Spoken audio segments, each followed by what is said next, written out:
रुचि, हमरा लगा था हमनी के घर में ना जाए के चाहिए रुचि। हम सच कहता नहीं, हमनी के यहाँ से लौट चले के चाहिए रुचि। तू देख लू ना यहाँ काका भइल ह। ई इलाका बहुत ही डेंजरस बा। वापस लौट चला रुचि, हमार बात माना। ना रोके, हमरा अंदर जाए के ही पड़ी। हमरा वो आत्मा के शांति देवे के पड़ी। प्लीज रोकी, हमरा मत रोका। रुचि, हमार बात समझे की कोशिश करा। आत्मा कभी भी इंसान की फीलिंग नहीं के समझ सकत, ओकनी के साथ नहीं के दे सकत। आ तू देख लू ना का, अगर उ लोग के ई पता चल गल कि हम ओकनी के मिटाए आइल बनी सन तो का होई रुचि? सोचा, अंदर मत जा रुचि। ना रोके, जैसन गुरुजी कहले कि आत्मा जौना चीज के पसंद करेली वो हमेशा उनका ला भटकत रही। वैसे देखल जाए तो हमार भाई के खातिर हमर सिवा कोई न रहे और ना ही हमार भाभी के कोई रहे, काहे कि वो एगो अनाथ रहली। वैसन बाता जरूर उनकर पसंद के चीज वो घर के अलावा कहीं ना होखी।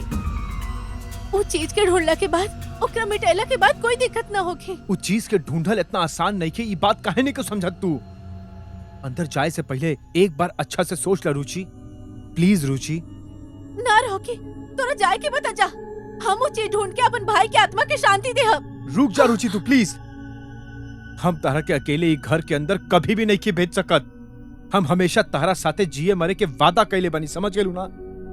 चाहे जो कुछ भी हो जाओ, हमनी के दोनों साथे अंदर जाई सन। मौत भी आई तो हमनी के दोनों के संगे आई। चला चल जाओ।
रुचि, रुचि चला अब है।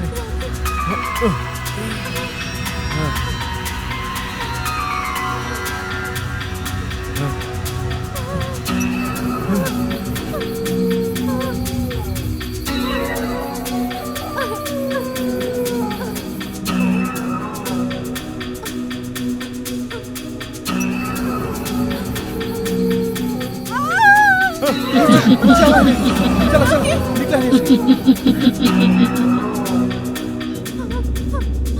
अरे रुचि कहाँ जाता रू? रुचि, रुचि, रुचि, रॉकी,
रुचि चलो चलो यहाँ से, चलो जल्दी, जल्दी चलो, चलो।